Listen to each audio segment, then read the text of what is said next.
Voilà, alors, je ne me suis pas trompé de cours, hein, c'est-à-dire que je ne suis pas en train de vous faire un cours sur Pessah. Je sais que c'est passé. Mais je voudrais quand même que...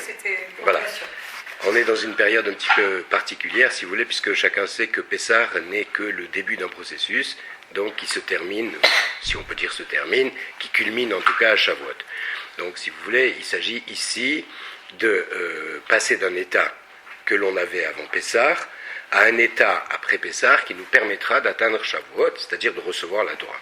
Ouais, donc on est passé d'un état d'esclaves, comme dit la Torah, en tout cas de gens qui avaient perdu les habituels repères de l'humain, on va dire comme ça, et qui vont les récupérer progressivement pour arriver à se tenir face à la révélation du Sinaï, à tout ce qui va se manifester donc au Sinaï, essentiellement l'éclatante révélation d'Akadosh Baruch Hu et de sa présence dans le monde de l'humain. Donc, on a vu que l'ossature de Pessah, c'est le récit qui s'appelle la Haggadah. Okay? Haggadah, donc dire. Okay? Et la Torah, quand elle parle de Pessah, elle dit, le passouk que je vous ai ramené là, qui est copié en haut, Veigadta le bincha, et tu enseigneras à ton fils. Donc, il s'agit ici, si vous voulez, d'un axe fondamental de la Torah, on verra peut-être encore plus, qui s'appelle la transmission. Donc, Pessah est le début, si vous voulez, de cette transmission. Alors, on va essayer un petit peu d'en parler. Il n'y a pas dans la Torah de traité d'éducation. Il n'y a pas de traité d'éducation. Il n'y a pas un livre dans la Torah qui parle de l'éducation. Il y a un livre qui s'appelle Sefer HaChinour, il parle de différentes mitzvot, mais il ne parle pas du Chinour, de la technique du Chinour, de la Chinour ou de l'éducation. Okay. Oui. J'allais dire la Torah, c'est tout voilà. Un livre d'éducation. Donc parce que toute la Torah est livre d'éducation. Okay. Bien. Donc. Il n'y a plus rien à rajouter. En quoi? Il n'y a plus rien à rajouter. Oui, voilà. Il n'y a plus rien à ajouter. Maintenant, juste. Pardon? Ça éduque les adultes et les enfants. Alors on va essayer de comprendre. On va essayer de voir. Et on va essayer surtout de comprendre en quoi consiste cette éducation, si vous voulez. De quoi il s'agit? Est-ce qu'il s'agit de transmettre une connaissance? Okay, ou est-ce qu'il s'agit d'autre chose? Okay, dans toute éducation, dans tout enseignement, vous voulez, un professeur qui enseigne une discipline, il transmet son savoir à l'élève. De différentes manières, et il contrôle, etc. Mais en tout cas, il s'agit de faire passer un savoir de quelqu'un qui l'a à quelqu'un qui ne l'a pas encore. Okay, bien. On peut considérer que c'est comme ça. Ici, si vous voulez, l'éducation, elle vise à, ou la transmission, à développer une potentialité qui existe chez un être. Le premier but de l'éducation selon la Torah, c'est de permettre à celui qui reçoit l'enseignement, si vous voulez, de souffler sur sa braise, de développer ses potentialités. Donc, il existe, on en a déjà parlé souvent, chez l'homme une dimension divine qui s'appelle Tselem, okay, qui est une énergie potentielle, qui est une, je ne sais pas comment il faut appeler ça, en tout cas, une virtualité qu'il faut amener à la réalité. Okay. L'homme n'est pas, il ne naît pas, N-A-I-T, et il n'est pas, N-apostrophe-S-T, il n'est pas ce qu'il peut être. Okay.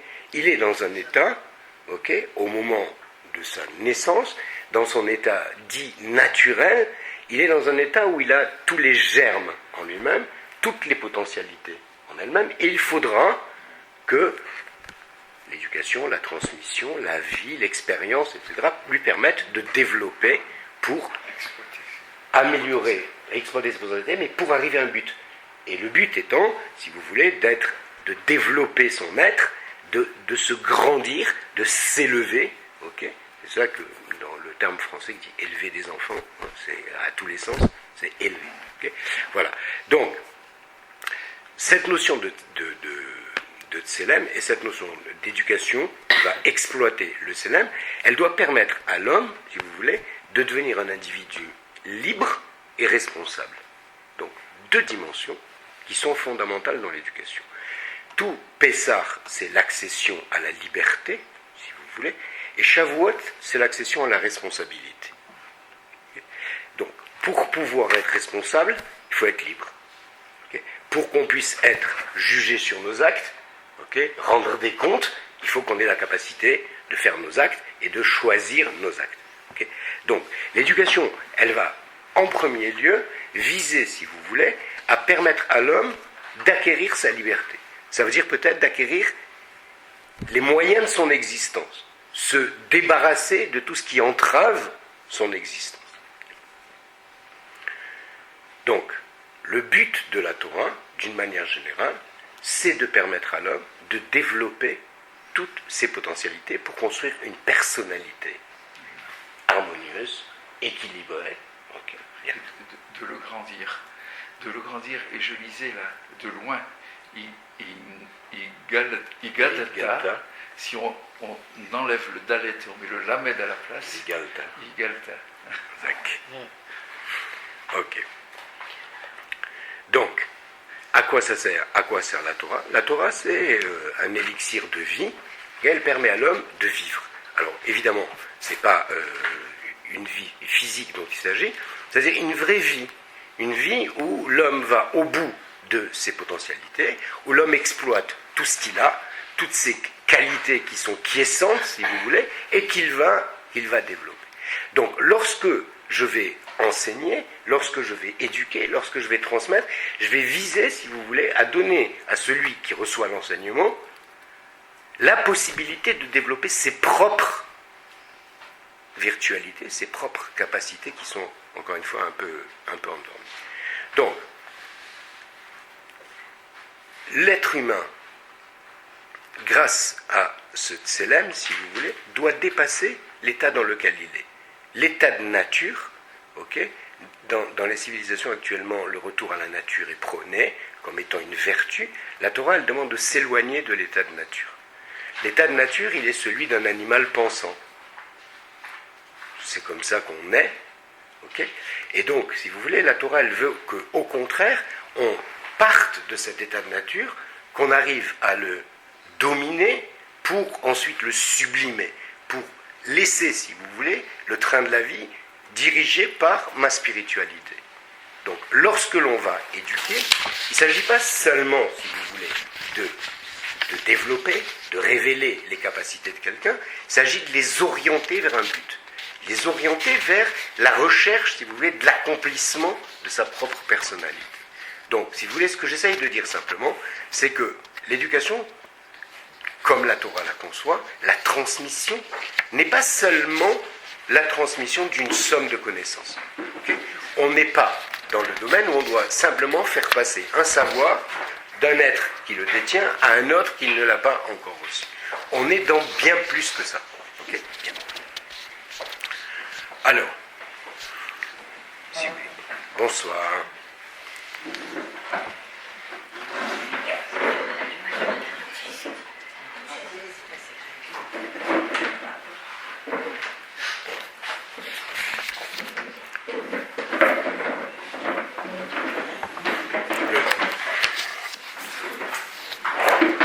Le Maharal dit que la perfection de l'homme, c'est sa perfectibilité. Ça va, je répète? La perfection de l'humain, en quoi l'humain est parfait, c'est qu'il est perfectible, il peut se parfaire. Alors, il compare, si vous voulez, aux animaux. Les animaux sont déficients par nature, si vous voulez, ils sont que des animaux, ils fonctionnent à l'instinct. Okay. Les anges sont parfaits par nature, mais les anges ne peuvent pas progresser. Donc le Maharal dit que les hommes sont supérieurs aux anges. Okay. Un ange, un malach, c'est un chaliar, c'est une volonté d'Akadosh Baruch Hu, mais si j'ose dire, ça n'est que une volonté d'Akadosh Baruch Hu. Okay. Il ne peut pas en déroger. Okay. L'ange, il est programmé pour une mission, il l'a fait parfaitement, si vous voulez, mais plus que ça, il ne peut pas faire. Okay. Alors que la qualité essentielle de l'homme, c'est d'être capable de s'améliorer, c'est d'être capable de se bonifier. Donc, si vous voulez, le but de la vie, le but de la Torah, le but de la transmission de la Torah, c'est de prendre l'homme dans son état de nature, okay, et de l'amener vers un état supérieur. Si vous voulez, le matin on dit Elokai Neshama Shenatata Bi Teora. Pourquoi tu dis là? Oui. Ce qui me gêne, c'est quand tu dis de nature. Parce qu'au contraire, d'après ce que je comprends de ce que tu dis, sa nature est enfouie en elle, c'est-à-dire que cette capacité existe. Donc cette capacité de se développer, ça fait partie de sa nature. Oui, mais elle n'est qu'en potentiel. Elle est qu'un potentiel. Elle n'est pas Mais développée. pourquoi tu dis pas dans ces cas-là, au lieu de dire nature, je me permets, tu dis pas l'état premier. L'état premier pour arriver à son état nature. Pour arriver à son état nature dans le sens de ce qu'il est en lui-même, ce qu'il est intériorisé et à développer en lui-même. Si tu veux, ce qui me semble que ce que le Maharal appelle état naturel, c'est l'état dans lequel l'homme vient au monde. Okay. Voilà. Donc ça veut dire que si tu veux, il y a un potentiel, okay, il n'y a encore aucune expérience, il n'y a encore aucune éducation, il n'y a encore aucun développement d'aucune des capacités. Okay. Bien. Donc si tu veux, voilà. Alors, ce que je disais, c'est que le matin on dit Elokai neshama shnatata biteora. L'âme que tu as déposée en moi est pure. Chaque matin, on dit dans notre fila, dans nos brachot, qu'on reçoit une nouvelle neshama et que cette neshama elle est pure. Qu'est-ce que ça veut dire qu'on a une neshama pure? Ça veut dire que cette neshama, elle n'est pas entachée de faute. Okay, on va se contenter de ça. Okay, la pureté, c'est qu'on n'a pas fait de faute. Okay. Et lorsqu'on n'a pas fait de faute, on est dans l'état d'Adam Arishon, lorsqu'il a été créé, avant la faute, par définition. Ça marche? Créature comme un bébé, il n'a rien fait, si vous voulez. Dans la Torah, on n'est pas jugé pour ses fautes jusqu'à la bar mitzvah, et on n'est pas puni jusqu'à 20 ans, okay, ça veut dire qu'il y a une période, okay, où on n'est pas responsable de ses fautes éventuelles. Mais en tout cas, ici, on est même avant cet état-là, puisqu'on est dans un état sans faute. Ça s'appelle la théora. Mais ça n'est qu'un point de départ. Okay. Donc, premier travail, si vous voulez, de l'homme, c'est de ne pas se laisser atteindre par la faute, okay, pour garder cette théora, cette pureté, on va dire, essentielle de naissance. Et le but, on l'a dit plusieurs fois, c'est Kedoshim Tiyu. Okay, viser la perfection. On va traduire dans des mots qui sont très impropres, mais peu importe. Juste pour expliquer, si vous voulez, que la vie humaine, c'est un processus de croissance. Et pas seulement sur le plan physique, et de croissance permanente, et de croissance vraisemblablement linéaire, ou elliptoïdale, je ne sais pas comment il faut dire, mais en tout cas, si vous voulez, tout le but de la Torah va être de donner à l'homme, okay, des éléments pour. Donc, ici on a dit, si vous voulez, Ve'igadta lebincha. La Torah n'a pas dit, si vous voulez, et tu enseigneras ce qui s'est passé en Mitzrayim. Okay, on aurait pu. Il y a une mitzvah de transmettre, okay, d'une manière générale, l'enseignement. Mais ici, si vous voulez, elle personnalise la relation entre deux générations, le père et le fils, la mère et la fille, la mère et le fils, peu importe en tout cas, si vous voulez, celui qui était, celui qui a reçu, et qui va transmettre à celui qui n'a pas encore reçu. Donc si vous voulez, ici on nous installe dans une dimension d'obligatoire transmission. Il ne s'agit pas ici, si vous voulez, d'avoir envie, ou d'être un jour dans un état d'âme où on a envie d'enseigner, mais il y a une obligation. Et les Moadim, et en particulier Pessah, sont une occurrence qui nous oblige à. Donc on nous installe, si vous voulez, dans un contexte où l'individu est un individu en devenir, et qu'un des moyens de le faire advenir ou devenir, c'est de lui enseigner, c'est de lui transmettre. Donc, Veigadta, ok. Alors, dans cette recherche de perfection, si vous voulez, la Torah nous dit dans Pirkei Avot que on n'a pas d'obligation de résultat, mais on a une obligation de moyens. Okay. On n'a pas un but défini à atteindre dans ce que l'on transmet, mais on doit utiliser tous nos moyens pour aider l'autre à progresser, à grandir, à accéder à. Okay. Bien. Donc, pourquoi on a cette obligation? Pourquoi on a cette obligation d'éducation? Pourquoi on a cette obligation de transmission? Déjà pour la pérennisation. De l'événement? De l'événement? Le souvenir de l'événement? De son identité, de l'identité. vécu. La mission, Ok. c'est la mission que nous avons. de l'appartenance à un peuple. Non, tu fais partie d'un peuple, d'une histoire, d'un début avec son aboutissement, etc. Enfin, je veux dire, Ça marche, d'accord. Donc, on va essayer de développer selon différentes voies que vous avez un petit peu pressenties. Ok. Donc, on est d'accord que l'homme doit se développer et que le problème de l'éducation, la transmission, c'est le problème majeur de la Torah. C'est sa préoccupation principale. Okay. Torah, c'est un enseignement. Bien. Donc, la première chose qu'on enseigne, c'est de la halakha. La halakha, c'est une façon d'être, une façon de se comporter dans toutes les situations. Okay. Donc, puisque nous avons des obligations qui nous ont été imposées par Akadosh Baruch Hu, on a un certain nombre de normes vitales, on doit les respecter. Pour les respecter, il faut les apprendre. Pour les apprendre, on les apprend de celui qui les connaît. Okay. Savoir si c'est cachère, pas cachère, etc. C'est ce que c'est Shabbat, les interdits de Shabbat, les choses permises, etc. On a besoin de recevoir de quelqu'un, on a besoin d'avoir un enseignement. Donc, la première chose, si vous voulez, c'est l'enseignement de la halakha. Et l'enseignement de la halakha, c'est l'enseignement à la fois de la théorie et de la pratique. Et il n'y a pas, si vous voulez, de dichotomie entre la théorie et la pratique. On ne peut pas enseigner de la halakha si ce n'est pas une halakha qui doit être réalisée, puisque ça ne veut rien dire. Donc on enseigne une façon de faire, un mode de vie, okay. Et ce mode de vie doit être traduit dans des faits. Donc, la première dimension, si vous voulez, de l'enseignement, c'est apprendre à celui qui ne sait pas encore comment se comporter. On lui donne les instruments pour, dans toutes les situations de la vie, savoir comment se comporter, comment on mange, comment on se marie, comment on est propriétaire, comment on vend, comment, etc., etc. Dans toutes les situations auxquelles l'homme va être confronté. Ok, bien. Ça, c'est donc une première dimension. Alors, mode d'emploi, en fait.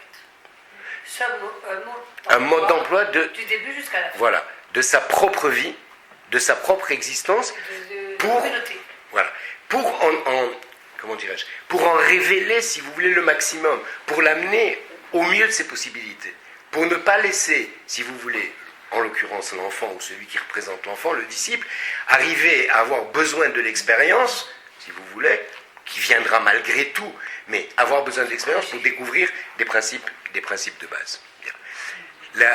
Oui. Je disais peut-être même besoin de l'expérience, mais peut-être moins entre guillemets de l'épreuve. Ok. Donc, la Torah de... oui. Est-ce qu'en hébreu, les mots transmission et éducation sont vraiment différents Le mot éducation, c'est le mot chinour. Ouais. On va en parler. C'est pas transmission. C'est pas transmission. Chinour, ça veut dire inauguration. Éducation. Ouais, mais ça vient de inaugurer. Donc, Hanouka. Okay. Le chinour, c'est inaugurer le disciple ou l'enfant, si vous voulez. C'est-à-dire révéler en lui, si vous voulez les choses. Réveiller sa potentialité, réveiller ses qualités, ses aptitudes, les aider à se développer. Souffler sur la braise. Transmission, alors, comment ça se dit Ouais. Les maasés,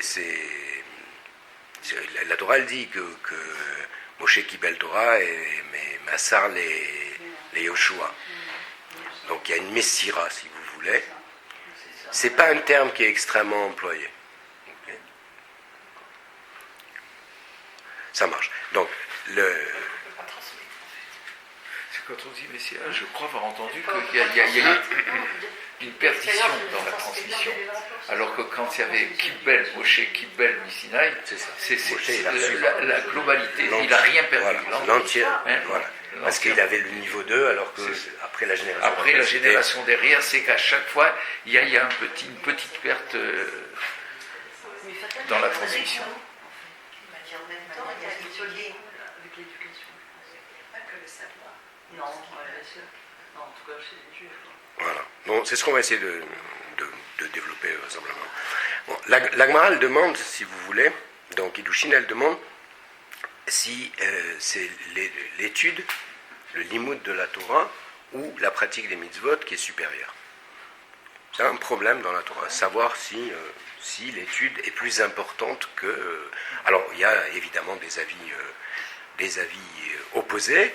Donc, il y a Rabbi Tarfon, dont vous avez entendu parler dans la Haggadah, qui, lui, est pour la pratique des mitzvot, et Rabbi Akiva, qui est pour le limoud, pour l'étude. Okay. On verra bien d'ailleurs que Si tu vous étudies, savez tu que... fais pas. Et inversement. Voilà. Alors, si tu veux, bon, la Torah elle dit quand même à un autre endroit que l'imoud Torah keneged kulam, que la valeur de l'étude de la Torah est équivalente à la valeur de toutes les mitzvot, de la réalisation de toutes les Parce mitzvot. qu'elle te permet de les réaliser. Alors ça, si tu veux, Oui, c'est ce que les Chachamim ajoutent. C'est pas dit. Non, mais je veux dire, Ça C'est parce implique. que- Tu veux dire que ça implique c'est pas que ça implique, ça permet. Alors, il y a raison, mais ce que je pense que ce que vous pressentez, si vous voulez, c'est que l'étude de la Torah, elle a une valeur en soi.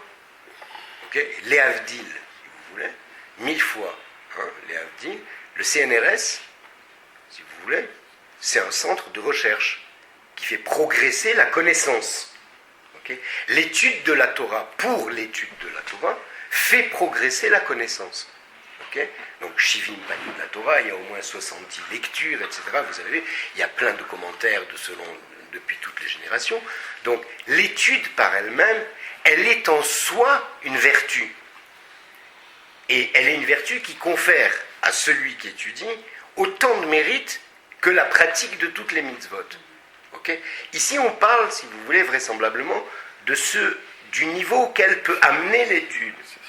Si vous voulez pratiquer tous les... On n'est pas avec un tableau où on met des plus et des moins, okay, selon la valeur des actes que nous avons faits. Il s'agit ici de voir à quel niveau, si vous voulez, on peut amener un être humain.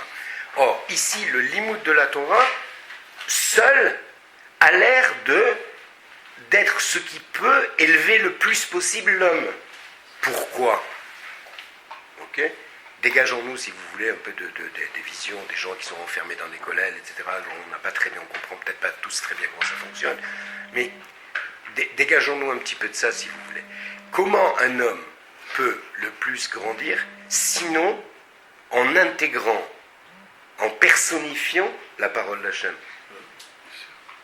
Si toute ma vie est animée par le dire d'Hachem, si vous voulez, alors ça va me donner à moi toute la force, si vous voulez, pour exploiter toute ma spiritualité. Okay, donc on peut comprendre, si vous voulez... Quand l'étude va dans ce sens. Voilà. Alors attends. Parce que si elle est déconnectée d'Akadosh Baruch Hu, que c'est une étude comme une science... tu as raison, complètement, d'accord. Laïque, enfin je veux dire... d'accord. C'est si différent. tu veux, alors, les gens, les rabbanim, les mefarshim, ils ont imposé une bracha à dire avant d'étudier la Torah. Que l'on dit le matin dans nos brachot. C'est ça. Okay, il y a une bracha. Pourquoi il y a une bracha avant d'étudier la Torah? Non seulement parce que c'est une mitzvah, et qu'avant chaque mitzvah, on dit une bracha, mais ici, si vous voulez, parce qu'il faut avoir la conscience que ce que je vais faire, c'est déployer le verbe d'Akadosh Baruch Hu. Okay, ça, c'est donc une première dimension. Maintenant, comment la discussion a été tranchée entre Rabbi Tarfon, qui pense que c'est la pratique, et Rabbi Akiba, qui pense que c'est... Rabbi Akiba, ça a été un des Chachamim qui a été considéré comme le plus proche de Moshe Rabbeinu, dans toute l'échelle, si vous voulez, des générations. Hein. On connaît l'histoire de Rabbi Akiva qui était difficile, etc. En tout cas, avec sa valeur... Il est arrivé à la Torah par l'étude. Oui. Donc lui, il prône l'étude. C'est Lui, il a savoir, étudié oui. 24 ans et il a fait 24 000 Talmidim, dont ceux qui sont morts pendant la période du Homer, en l'occurrence, c'est encore un autre problème. En tout cas, l'idée, si vous voulez, les deux idées qui s'opposent. c'est que il y a un certain nombre d'actes à faire et il y a une possibilité d'étudier ces actes-là et le savoir-faire de ces actes-là. Okay. Donc, le limoud, si tu veux, quand les gens se retrouvent en situation, aujourd'hui on étudie par exemple les korbanot, alors qu'on ne peut pas faire de korbanot, et on a le même mérite que si on apportait des korbanot. Okay. On n'a pas de Beth Amikdash, on n'a pas de possibilité de korbanot, donc si on fait des korbanot, on étudie les halachot des korbanot, alors on a probablement le même mérite que si on faisait des korbanot. Donc quelque part, si tu veux, la Torah nous permet d'expérimenter par le limoud toutes les situations possibles de la vie. Okay. Lorsque je vais étudier les lois des Kohanim, okay, il y a des traités entiers qui expliquent la avoda dans le Beth Amikdash, comment ça se passait dans le Beth Amikdash. Moi, je ne suis pas Kohen, et il n'y a pas de Beth Amikdash, donc j'expérimenterai jamais par ma propre vie ce genre de choses-là. Par contre, le limoud permet d'ouvrir des boulevards de la pensée. Okay. Voilà. Donc ça, c'est le limoud. Les Chachamim ont tranché que l'étude est supérieure à la pratique. Parce que l'étude conduit à la pratique. Oui, alors là, voilà, si l'étude conduit à la pratique. Ouais. Parce que. D'accord. Donc, encore une pas fois, le cas. il peut exister, si tu veux. On peut, encore une fois, essayer de sortir des barrières habituelles de la pensée. On peut imaginer qu'il y a des gens qui peuvent développer de la pensée pour la pensée. Okay. On peut imaginer. Pas dans ce domaine. Okay. Alors, peut-être... Pas dans ce domaine. Alors, Mais pourtant, on dîne assez des nishma, ça veut dire la pratique oui. Oui, parce que de toute façon, même ceux qui sont au kollel, toute la journée, ils sont obligés de se marier, donc savoir comment on fait pour se marier. Ils sont obligés de manger cachère, donc savoir comment on fait pour manger cachère. Ce que je veux dire, si vous voulez, c'est que le quart de leur vie, ils l'ont consacré au développement de la pensée.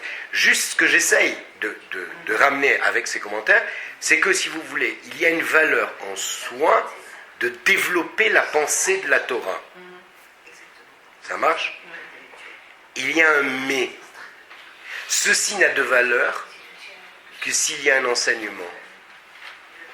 Que si la pensée qui a été produite, le résultat de la recherche intellectuelle, est transmis.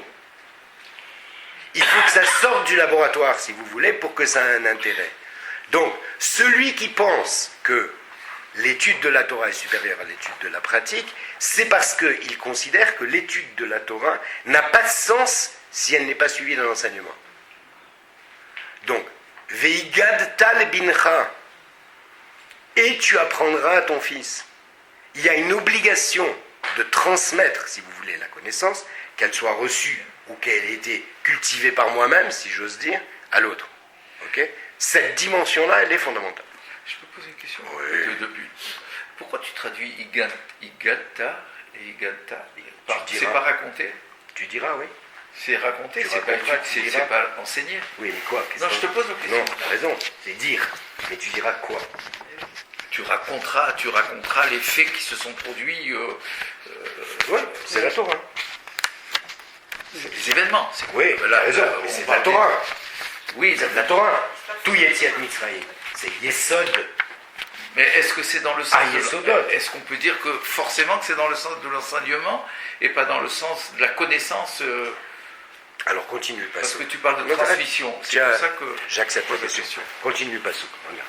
Veigata lebincha, bayomahu, ok, ces jours-là, les morts, ba'avurze, asa Hashem li, betzeti mimitzraïm.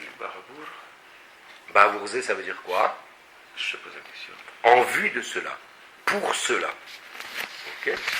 C'est pour cela, regardez bien le texte, il est révolutionnaire.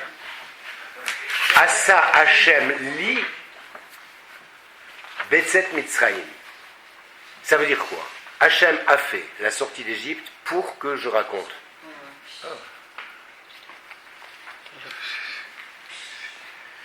Ça marche? C'est pas comme il y a eu, le texte n'est pas en train de nous dire, tu sais, il y a eu un événement qui s'appelle Yetziat Mitzrayim, qui est majeur, qui est fondamental au sens étymologique du terme pour l'existence du peuple juif, et tu dois le raconter. Là, c'est l'inverse. Là, c'est l'inverse. Hachem a fait tout ce qu'il a fait à Mitzrayim pour que ce soit raconté, Parce qu'apparemment, si vous voulez, toute l'ossature du peuple juif va se construire sur cette transmission. Ce n'est pas un événement accessoire. La transmission, l'enseignement, l'éducation, comme vous l'avez tous dit, c'est la Torah. La Torah, c'est transmettre. Et ici, si vous voulez, Ba'avourze. Et vous savez que le récit de la Haggadah se fait en présence de Matzah et Maror. On ne fait pas sans Matzah et Maror. Parce que, si vous voulez, la symbolique de la Matzah et du Maror, okay, l'impact que ça va avoir sur celui qui va recevoir l'éducation n'est pas le même que si on n'avait pas l'objet. Okay. Le Maharal dit que le récit de la Haggadah avec Matzah et Maror, c'est la meilleure leçon de pédagogie du monde. Transmettre avec un support. Okay. Un support extrêmement riche de sens. Les sens, je pense que vous les avez complètement exploités le soir du Seder. Et donc chacun sait ce que peut représenter la matzah avec à la fois l'echem oni et à la fois le pain de la délivrance, à la fois la matzah qui est l'être humain avec dans sa composante essentielle l'eau et la farine, si vous voulez. Okay. On a toutes ces dimensions-là. Et donc on va faire porter à cet objet matériel le sens de l'enseignement, le sens de la fête, ce que je veux transmettre. On a une question, pourquoi il y a le bête? Pourquoi Pourquoi il y a le bête de Mitzrayim?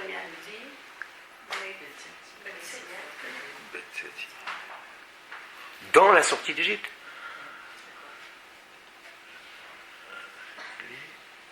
Ce qu'a fait Hachem, lit pour moi dans la sortie d'Égypte. Ça va?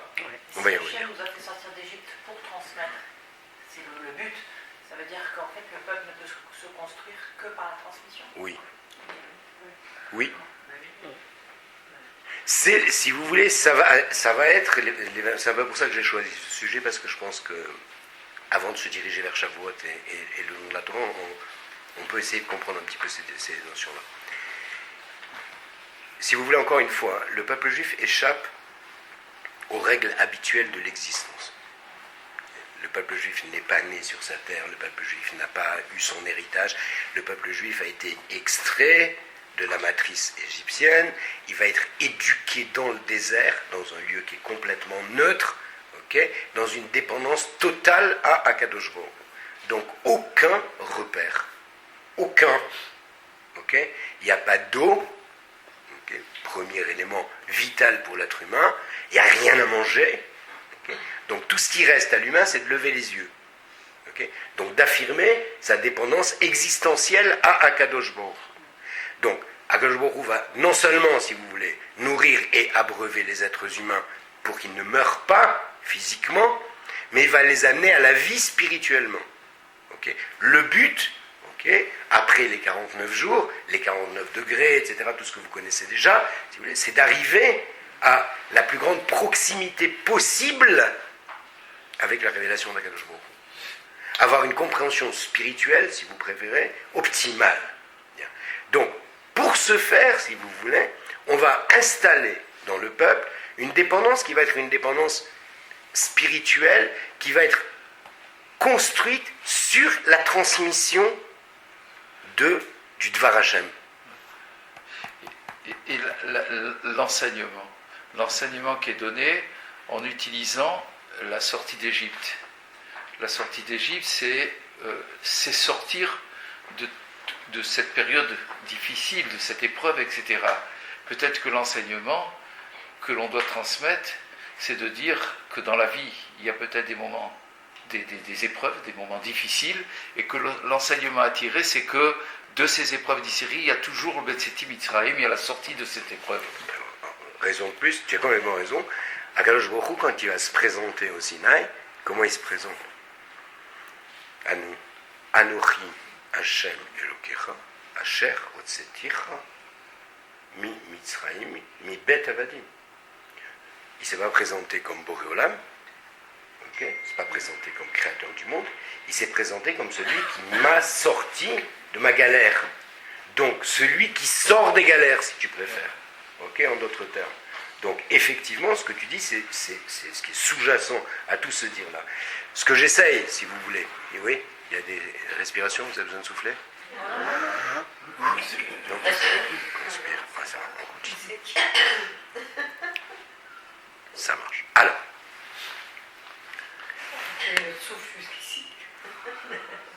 Donc, dimension de cette transmission, de cette éducation, ok, enseignement des mitzvot, il ne s'agit pas ici seulement d'apprendre à vivre, d'apprendre à ouvrir la boîte de conserve. Okay. Il faut aussi apprendre à nos enfants à ouvrir une boîte de conserve ou à lasser les chaussures. Okay. Il n'y a plus de lacets aujourd'hui, scratch. Okay. N'empêche que, si vous voulez, c'est pas ça le fond de l'enseignement. Okay. Le fond de l'enseignement, lorsque on va enseigner à un enfant une mitzvah, c'est faire prendre conscience à l'enfant que tous ces actes ont une valeur. Tous ces actes ont un impact. Et derrière ces actes, ces paroles, et avant ces paroles, ces pensées. Donc, tout ce qui va constituer le jeune individu qui va grandir, et on est tous à Yetziat Mitzrayim des enfants, okay, va prendre conscience que si je reçois un acte prescrit par Akadosh Baruch Hu qui s'appelle une mitzvah, un acte sur lequel je dois rendre des comptes, un acte dont je sais qu'il impacte le monde, on fait de moi un être, a priori intelligent, et responsable. Okay. Donc, l'enseignement de la mitzvah, de la pratique de la mitzvah, de la réalisation de la mitzvah, du sens de la mitzvah, va faire prendre conscience, si vous voulez, à l'enfant, à celui qui reçoit l'enseignement, de l'importance de son être. Il compte dans le monde. Ses paroles, ses pensées, ses actes comptent devant Akadosh Baruch Hu et devant les hommes. On fait une place à l'autre.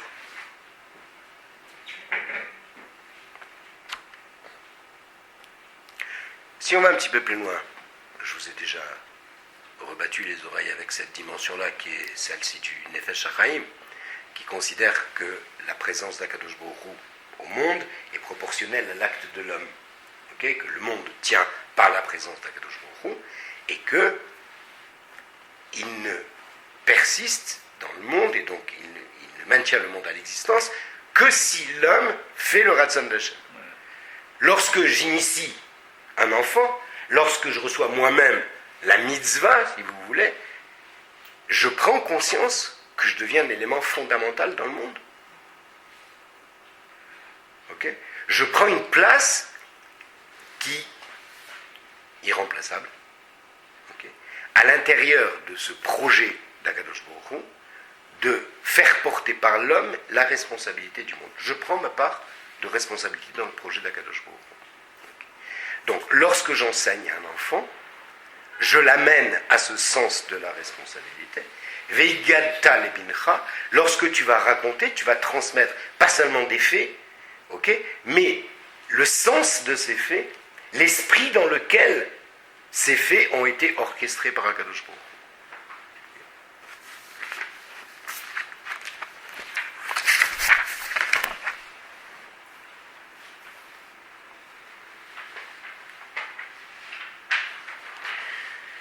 Ok, donc la Torah dit, celui qui étudie la Torah sans l'enseigner méprise la parole d'Akadosh Baruch Hu.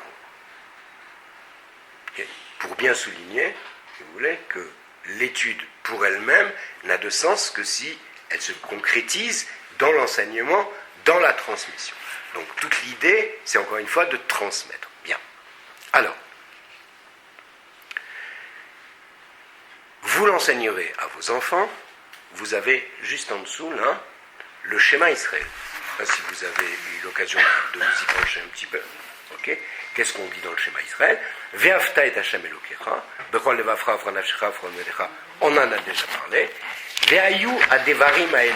Et ces paroles-là, Asher anochi metzavecha hayom, que je t'ordonne aujourd'hui, al levavecha, seront sur ton cœur. Ve'shinantam, et tu enseigneras. Levanecha à ton fils, Vedibar tabam, et tu en parleras, Beshivtecha, lorsque tu te coucheras, Bevetecha dans ta maison, Uvlertecha badeler, et lorsque tu iras en chemin, ok, quand tu te lèveras et quand tu te coucheras. D'accord? Donc, le schéma Israël nous dit quoi? Nous dit, le schéma Israël, c'est donc la constitution du peuple juif, ok? C'est ce que d'autres appellent la profession de foi, qui est le credo, ce que vous voulez, trouvez tout ce que vous voulez, ok? Bien. C'est une affirmation du Ichud d'Hachem. Okay? Hachem Echad. Okay? Hachem, il est à la fois Elohim, donc créateur du monde, il est en même temps mon père, j'ai une relation double avec lui, si vous voulez. Ok. Comment je matérialise cette relation? Ve'avta et Hachem Elokecha, tu aimeras Akadosh Baruch Hu. Comment? Bechol levavra, de tout ton cœur, de tous tes cœurs, puisqu'il y a une répétition du bet, chacun connaît, Ufrol nafshecha, de toute ton âme, Ufrol meodecha, de tous tes moyens. Ok? Comment on aime Akadosh Baruch Hu? En appliquant les mitzvot, en respectant les règles. En faisant sa volonté. En faisant sa volonté. Ok? Aimer quelqu'un, c'est aller au-devant de sa volonté, au-devant de son désir, au-devant de son besoin. Okay? Donc, manifester mon amour pour Akadosh Baruch Hu, il y a 1000 façons après de le dire, mais la chose principale, c'est de pas vouloir le faire de peine. D'accord? Quand j'aime quelqu'un, je ne veux pas lui faire de peine. Et si j'ai un comportement qui n'est pas conforme à ce qu'il attend de moi, ben ça fait de la peine à mon père. Ok? Donc, si vous voulez, ici, il s'agit pas de crainte, il s'agit d'amour qui est un degré supérieur à la crainte, malgré ce qu'on pourrait en croire, si vous voulez. Bien. Et tout de suite après, comment on fait Ve'ayu adevarim ha'ele, que ces paroles, donc cet enseignement que tu as reçu, Asher anochi metzavecha hayom, que je t'ordonne aujourd'hui, que je te donne aujourd'hui, soit sur ton cœur. Okay. Ça veut dire, intègre, okay, à la fois dans ton vécu sentimental et dans ta rationalité, le Dvar Hashem. Construis ta vie, et physique, si j'ose dire, émotive, sentimentale et spirituelle, sur le Dvar Hashem. Et tout de suite après... Et ce n'est qu'à partir de ça que tu peux enseigner. Voilà. Et tout de suite après, parce que si tu veux, c'est la conséquence obligatoire. Tu les as mises, ces paroles en toi. Mais ces paroles en toi, elles vont te donner une force, elles vont te donner une aide dans la vie. Mais ce n'est pas suffisant si tu ne les transmets pas. Donc, Veshinantam levanecha, et tu enseigneras à ton enfant. Donc, 3 ou 4 fois dans la Torah, donc une fois à Pessah, où je vous l'ai signalé tout à l'heure, une fois dans le schéma Israël, il y a l'obligation de la transmission. Quelle est, outre tout ce qu'on a dit aujourd'hui, l'utilité pratique élémentaire, la transmission d'un mode d'être, d'un mode de vie pour l'individu qui est en face de nous, c'est comme quelqu'un en a parlé au tout début du cours, qui m'a volé mon scoop, c'est la pérennité du peuple juif. Okay. Tout le peuple juif va se construire selon le modèle de la chaîne qui va accrocher un maillon à un autre maillon. Okay. Mais l'origine de cette chaîne, c'est Har Sinaï, c'est Yetziat Mitzrayim. Alors, la génération qu'il a vécue, si j'osais excuser l'expression, elle en a pris plein les yeux. Okay. Celle-là, elle a pourtant fait des fautes, etc. On en parlera en situation. Mais dans l'idée, si vous voulez, elle a reçu un capital émotion, un capital connaissance, un capital révolution humaine, okay, inégalable. C'est quoi Yetziat Mitzrayim? Le Ikar de Yetziat Mitzrayim. Le Ikar de Yetziat Mitzrayim, c'est qu'Akadosh Baruch Hu est vivant et qu'il se mêle de l'histoire de l'homme. Et ça, si vous voulez, le peuple juif va en être le témoin éternel. En disant Shemar avec le Aïn et le Dalet. Voilà. Et Aïn. Ok? Donc, le peuple juif va d'abord par son propre nom, il s'appelle Akadosh Baruch Hu, il s'appelle Israël. Okay, premièrement. Deuxièmement, par sa survie miraculeuse au travers des générations. Ok, on est là aujourd'hui après toutes les tentatives de tous les pays du monde de nous exterminer, même si on a perdu beaucoup, même si on a été amputé de beaucoup des nôtres, si vous voulez. En tout cas, dans l'idée, on existe. Donc, dans l'idée, si vous voulez, on est les témoins d'Akadosh Baruch Hu dans l'humanité. On n'est pas en train, si vous voulez, le 11 novembre, de porter une gerbe au monument aux morts. Yetziat Mitzrayim, c'est pas du tout ça. Yetziat Mitzrayim, c'est s'ancrer dans ce souvenir-là pour exister aujourd'hui. L'enseignement, la transmission de ce que je vais donner à l'enfant, les Nissim de Mitzrayim, la révélation d'Akadosh Baruch Hu, le Midbar, etc., vont permettre à l'enfant d'ancrer son propre développement sur ces miracles-là. Comme s'il y était. La Torah nous demande de vivre Pessah, et c'est marqué dans la Haggadah, comme si nous étions nous-mêmes sortis de Mitzrayim. C'est joli, mais comment on fait une chose pareille? On n'était pas. Mais on est sortis d'autres Mitzrayim. On est la génération, ou en tout cas pour les plus vieux d'entre nous, dont je me mêle, de post-Shoah par exemple. Okay. On est la génération de la naissance d'État d'Israël. On est la génération qui a assisté à des sorties de Mitzrayim importantes, si vous voulez. Et je ne serais pas ce que je suis si je ne m'étais pas construit avec ces éléments-là. Donc, Ve'igalta lebincha, et tu transmettras tous ces éléments de connaissance, parce que ces éléments-là, historiques, avec tout le sens qu'on met autour et derrière, si vous voulez, ces éléments-là sont les éléments constitutifs de ma propre identité, donc de la tienne demain. Toi que je construis, toi que j'amène à la maturité, à l'indépendance. Donc si vous voulez, tout ce que la Torah nous demande, c'est d'intégrer une succession de phénomènes qui, physiquement parlant, n'ont pas d'intérêt, mais qui sont autant de moyens pour Akadosh Baruch Hu de manifester sa présence dans le monde de l'humain. Akadosh Baruch Hu n'a pas accouché du monde et ne l'a pas déposé à la DAS. Okay? Le cordon ombilical n'est pas coupé, ne sera jamais coupé.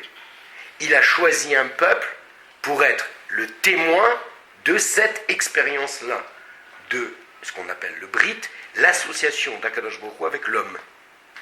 Okay? L'histoire de l'humanité, c'est un compagnonnage entre l'homme et Akadosh Baruch Hu. C'est ce que je dois, c'est ce que je dois enseigner à mon enfant, et c'est la raison pour laquelle j'ai été créé.